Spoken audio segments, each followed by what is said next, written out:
au milieu de l'année 2016, j'ai eu une vision dans laquelle j'étais à Yaoundé, dans la maison d'une de mes tantes qui vit là-bas à Oja. J'étais sur le balcon de sa maison, puisque sa maison a un étage, premier étage. Et j'avais l'aspect d'un enfant de peut-être 8 ans ou 7 ans. Et j'étais avec 2 autres enfants, une fille et un garçon du même âge. Et pendant que j'étais là, je me suis mis à ressentir que quelqu'un me regardait depuis le ciel. Alors j'ai levé la tête. Lorsque j'ai levé la tête, j'ai vu le soleil, ou alors quelque chose comme le soleil. Et au milieu du soleil, il y avait un homme. Et cet homme était en train de me regarder. Et il me regardait avec beaucoup de compassion et d'amour. Et il rayonnait au milieu de cette chose qui était comme le soleil, certainement sa gloire. Et une voix a dit dans la vision, c'est le Seigneur Jésus-Christ.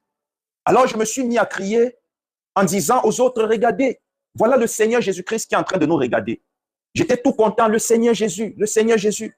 Et pendant que j'étais en train de crier ainsi, à gauche, dans un ciel un peu plus bas, une porte s'est ouverte. Ce ciel était obscur. Une porte s'est ouverte. Et un dragon énorme. C'est-à-dire, la tête de ce dragon seulement était comme une immeuble. Il était gigantesque, énorme. Il est entré par cette porte dans le Cameroun. Et il s'est mis à s'envoler partout dans le ciel du Cameroun.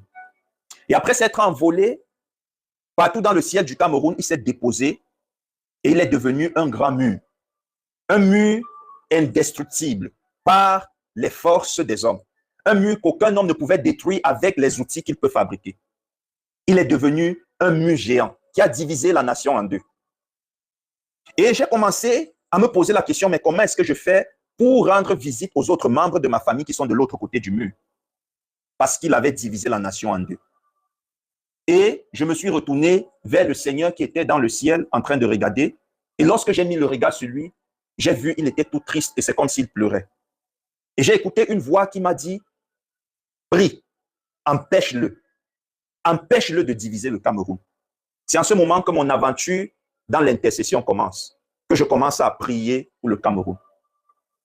Le Seigneur m'a envoyé aujourd'hui, lorsque je priais, il m'a dit, va et dis-leur quelle est la racine de tous leurs problèmes. Et j'ai dit, Seigneur, quelle est la racine de tous les problèmes des Camerounais?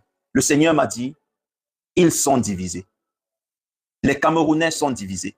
Déjà, la vision que j'ai eue en ce moment-là, c'est pleinement accomplie en 2017 lorsque la nation a été menacée de séparation, de division.